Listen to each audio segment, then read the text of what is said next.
Greetings everyone. This tutorial is about adding swing into your music. I have to admit, I have heard a lot of great songs on my stream, but most feel very rigid with their rhythms, and at times their drum fills will sound off time when they add a bit of human feel to them. And I am surprised that most producers do not know about swing and how to implement it into their music. Think of swing as adding a humanistic trait to your music that can give it more fluidity, bounce, rhythmic variation, tension, and an overall human feel to your music. With 0% of swing, your music is very rigid and more like a computer made it because it is just too perfect and every note hits exactly on time. With swing added, you can give your music a more human feel with either a push or pull feel to your music. Pushing the swing forward gives the music a more tense feel, while a pull swing is more relaxed with the groove. Here I have a very simple 4-on-the-floor drum loop with 0% swing. As you can hear, the rhythm is very rigid and computer-like because every note is hitting exactly on time.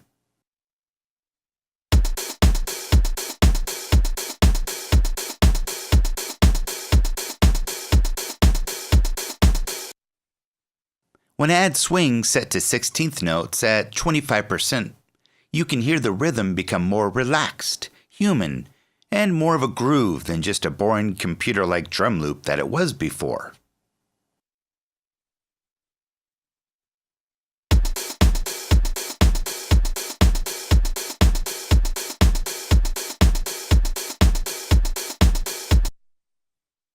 When I bring the 16th note swing to 45%, you can really hear the rhythm become more of a groove. But be careful, with too high a percentage of swing, you can make it too laid back so that it will not mix with most music in that genre. Although, I do say, test the limits, and if it sounds good, keep it.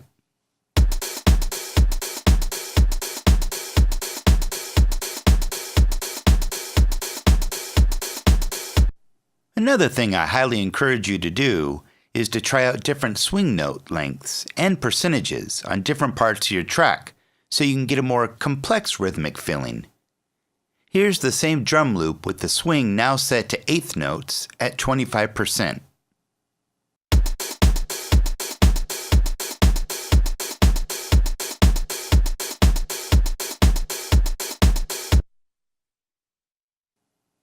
The swing is now set to 8th notes at 55%.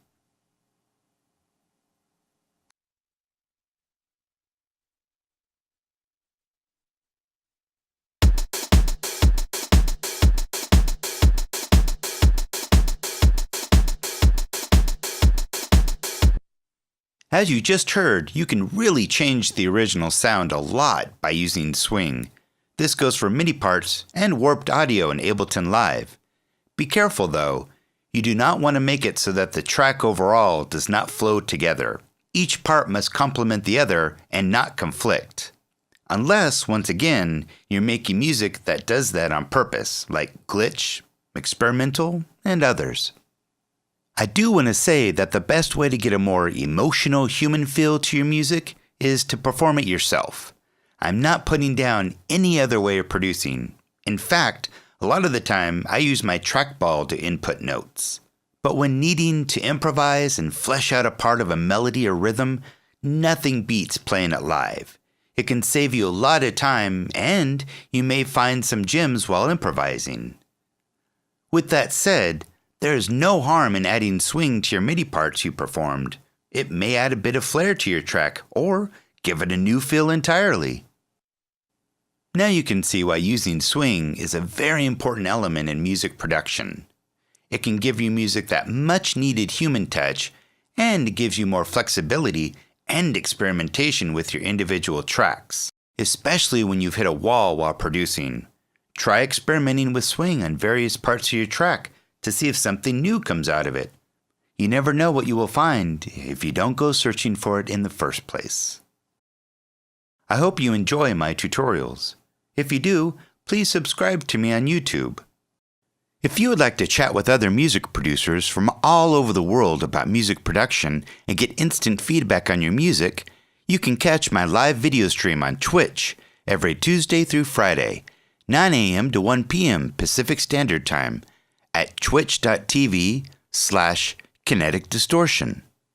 You can also find more tutorials and tips on music production at kineticdistortion.com. Thank you for watching, and I hope to see you in my chat room soon.